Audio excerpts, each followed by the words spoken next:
Capítulo 10. Os maus pastores e a deturpação da fé.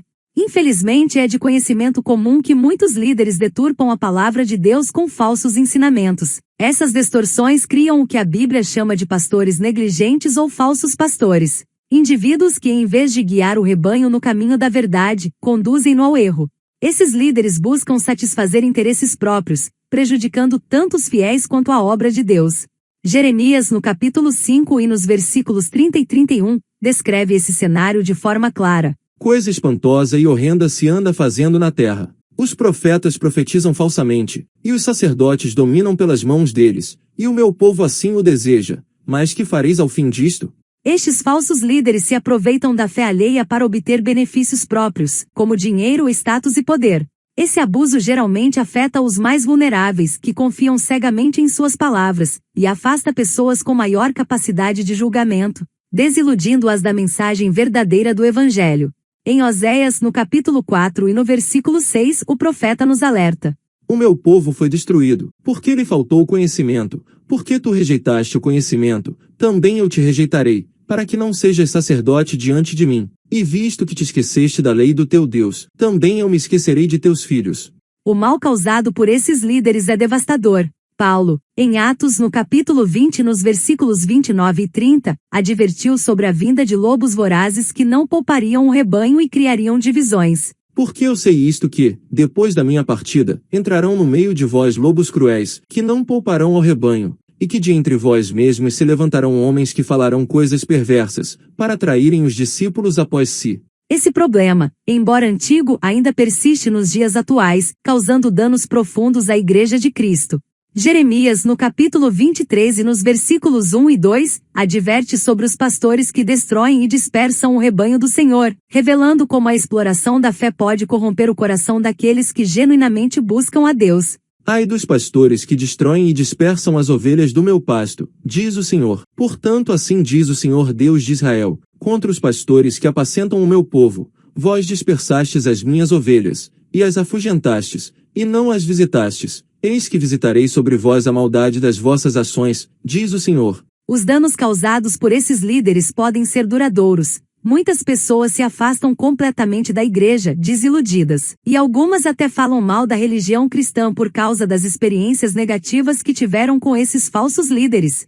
Até mesmo dentro da própria igreja, há pessoas que se desviam dos preceitos de Cristo, seja por ganância, ambição pessoal, falta de caráter ou outras motivações egoístas. A parábola do joio e do trigo, contada por Jesus em Mateus, no capítulo 13, dos versículos 24 ao 30, ilustra bem essa realidade. Propôs-lhes outra parábola, dizendo: O reino dos céus é semelhante ao homem que semeia boa semente no seu campo. Mas, dormindo os homens, veio o seu inimigo, e semeou o joio no meio do trigo, e retirou-se. E quando a erva cresceu e frutificou, apareceu também o joio. E os servos do pai de família, indo ter com ele, disseram-lhe: Senhor, não semeaste tu, no teu campo, boa semente? Por que tem então joio? E ele lhes disse: Um inimigo é quem fez isso. E os servos lhe disseram: Queres, pois, que vamos arrancá-lo? Ele, porém, lhes disse: Não, para que, ao colher o joio, não arranqueis também o trigo com ele. Deixai crescer ambos juntos até a ceifa, e por ocasião da ceifa, direi aos ceifeiros: Colhei primeiro o joio, e atai-o em molhos para o queimar, mas o trigo, ajuntai-o no meu celeiro. O trigo era um alimento essencial nos tempos antigos e continua sendo importante mesmo nos tempos de hoje. No Brasil, por exemplo, a produção de trigo ajuda a fortalecer a economia agrícola do país, contribuindo para o crescimento e a prosperidade. O joio, por outro lado, é uma erva daninha que prejudica a colheita, e se não for cuidadosamente retirado, pode destruir plantações inteiras. Assim como uma maçã estragada contamina as outras, o joio pode se espalhar se não for removido a tempo. Uma das razões pelas quais o joio e o trigo precisam crescer juntos é que no início, eles são muito parecidos na aparência, tornando difícil diferenciá-los. Se os servos tentassem arrancar o joio cedo demais, correriam o risco de arrancar também o trigo, prejudicando a colheita. Somente quando amadurecem, a diferença entre eles se torna clara. O trigo carrega grãos valiosos, enquanto o joio é estéril. Por isso, é necessário esperar até o momento da colheita para que a separação seja justa e eficiente. Essa parábola nos lembra que, apesar da presença de falsos mestres, cabe a Deus separar o joio do trigo no tempo certo. Enquanto isso, é nossa responsabilidade discernir sobre o verdadeiro e o falso ensinamento e permanecermos firmes na fé. É fundamental entender que todos nós somos pecadores e falhos e que ninguém, exceto Deus, é perfeito.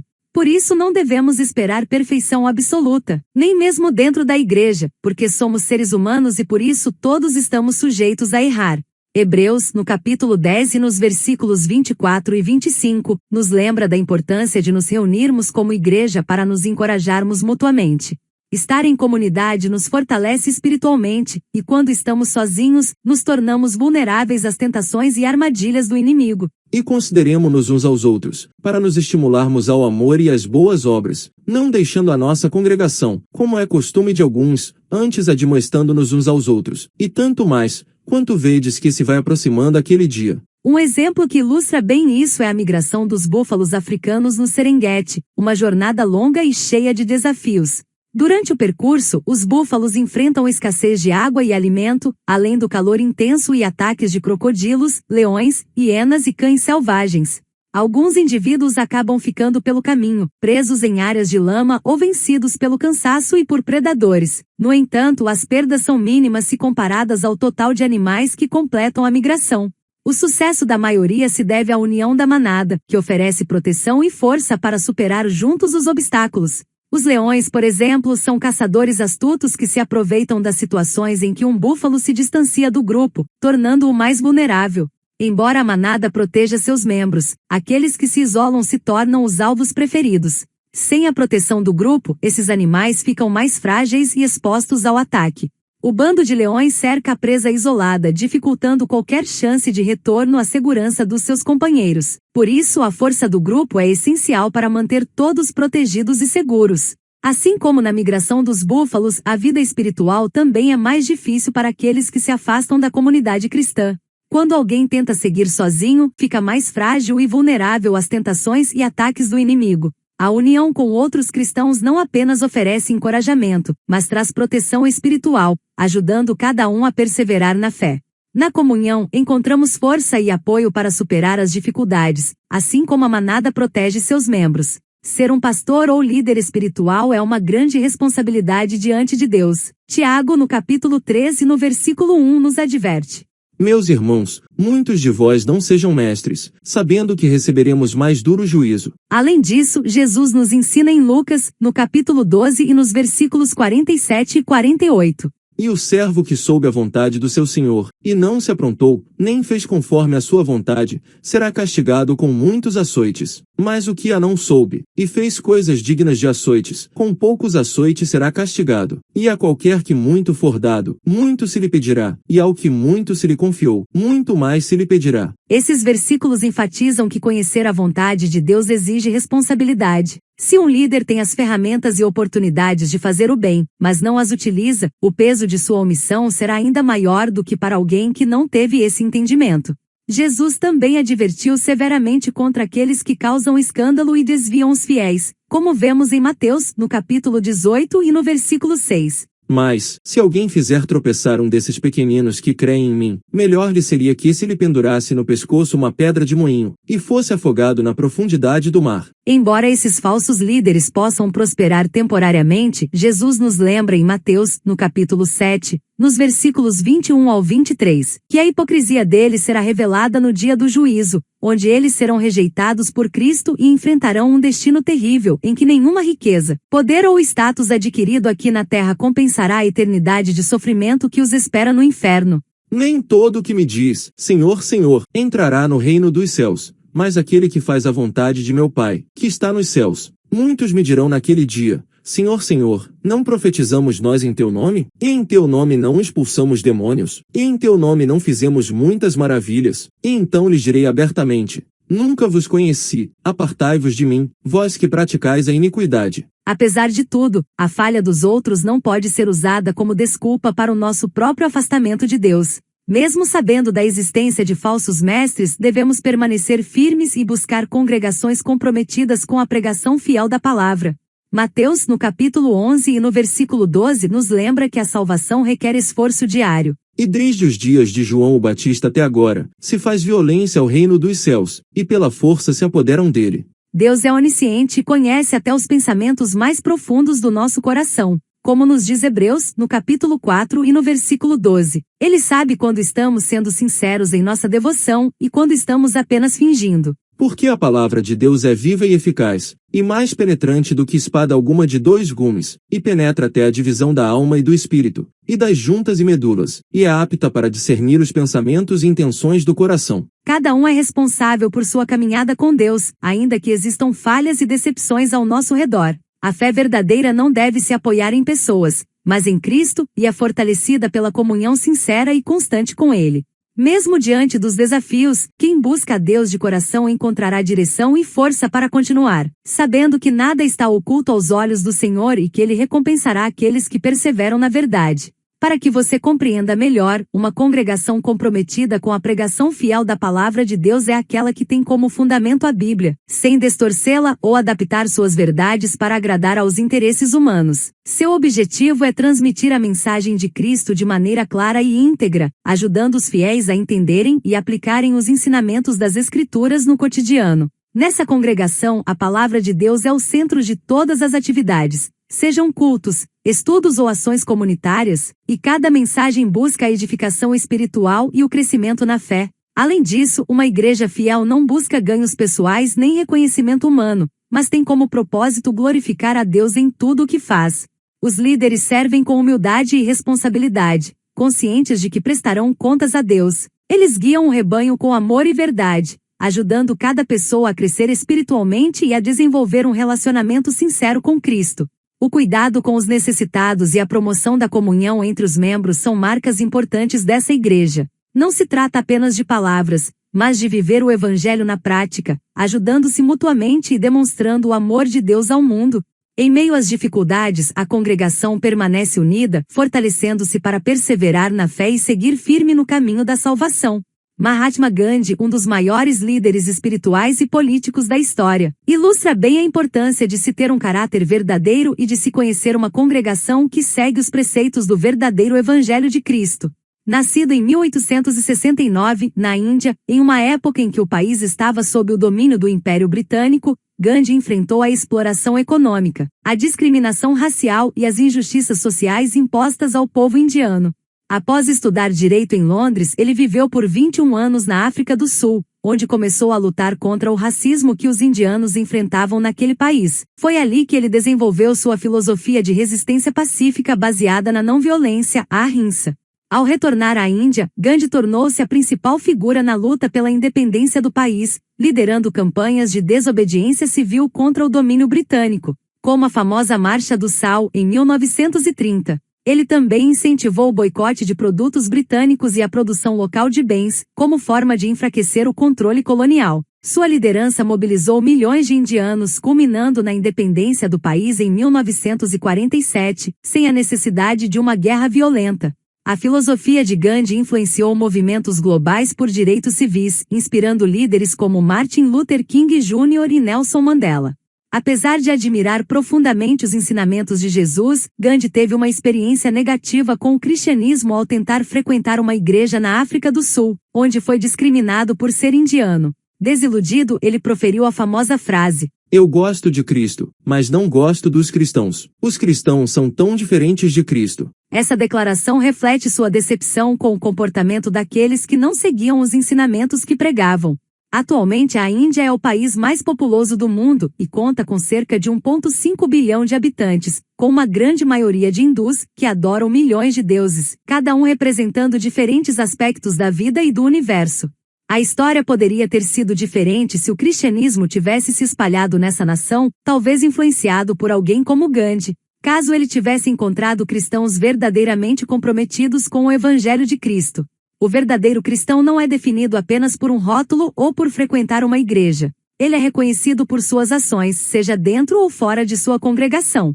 Os primeiros seguidores de Cristo foram chamados de cristãos porque se comportavam como Cristo. Isso significa que devemos imitar Jesus em nossas ações e palavras, onde quer que estejamos. Mesmo que alguém não vá à igreja, essa pessoa pode ver Cristo através do nosso comportamento. Afinal, somos templos do Espírito Santo. 1 Coríntios, no capítulo 6, nos versículos 19 e 20. Ou não sabeis que o vosso corpo é o templo do Espírito Santo, que habita em vós, proveniente de Deus, e que não sois de vós mesmos? Porque fostes comprados por bom preço, glorificai, pois, a Deus no vosso corpo, e no vosso espírito, os quais pertencem a Deus. Por isso, é crucial que todos nós, como cristãos, sejamos exemplos vivos de Cristo no mundo. Como Paulo disse em 2 Coríntios, no capítulo 13, nos versículos 2 e 3, somos cartas vivas, escritas não com tinta, mas pelo Espírito de Deus em nossos corações. Vós sois a nossa carta, escrita em nossos corações, conhecida e lida por todos os homens. Porque já é manifesto que vós sois a carta de Cristo,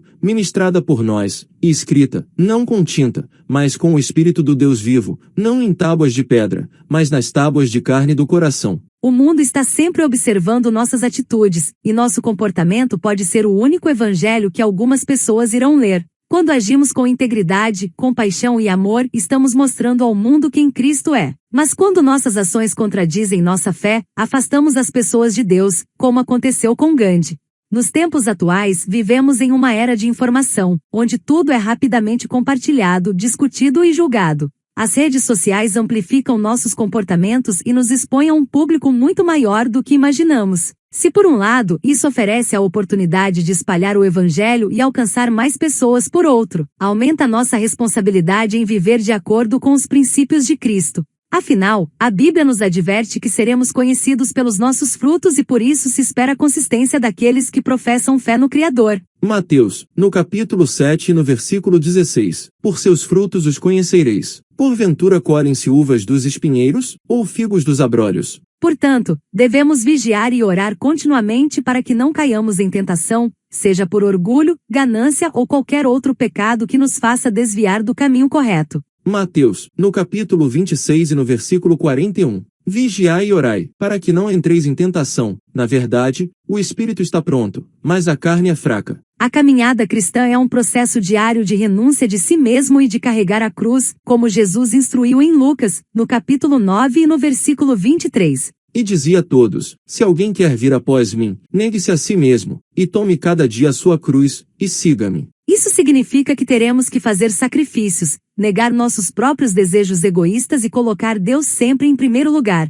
Embora essa jornada possa ser desafiadora, Jesus nos dá a garantia de que nunca estaremos sozinhos. Mateus, no capítulo 28 e no versículo 20. Eis que estou convosco todos os dias, até a consumação dos séculos. Além disso, a presença do Espírito Santo em nossas vidas é uma ajuda indispensável. Ele nos guia, fortalece e dá discernimento para distinguir a verdade do erro. João, no capítulo 16 e no versículo 13. Mas, quando vier aquele Espírito de verdade, ele vos guiará em toda a verdade, porque não falará de si mesmo, mas dirá tudo o que tiver ouvido, e vos anunciará o que há de vir. É o Espírito Santo que nos capacita a viver de maneira santa e a refletir o caráter de Cristo no mundo. Quando nos afastamos de Deus e negligenciamos nossa comunhão com Ele, nos tornamos mais vulneráveis aos falsos ensinamentos e às ciladas do inimigo. Por isso, é essencial manter uma vida de oração, leitura da palavra e comunhão com outros crentes. Diante dos falsos ensinamentos e dos líderes corruptos, devemos lembrar que a Igreja verdadeira de Cristo permanece firme. Jesus garantiu a Pedro que as portas do inferno não prevaleceriam contra a Igreja. Mateus, no capítulo 16 e no versículo 18. Pois também eu te digo que tu és Pedro, e sobre esta pedra edificarei a minha igreja, e as portas do inferno não prevalecerão contra ela. Apesar das falhas humanas, o corpo de Cristo, composto por todos os crentes genuínos, continua inabalável. Devemos nos apegar a essa verdade, confiando que Deus está no controle e que no tempo certo, a justiça será feita. O apóstolo Paulo, em sua carta a Timóteo, nos encoraja a combater o bom combate da fé.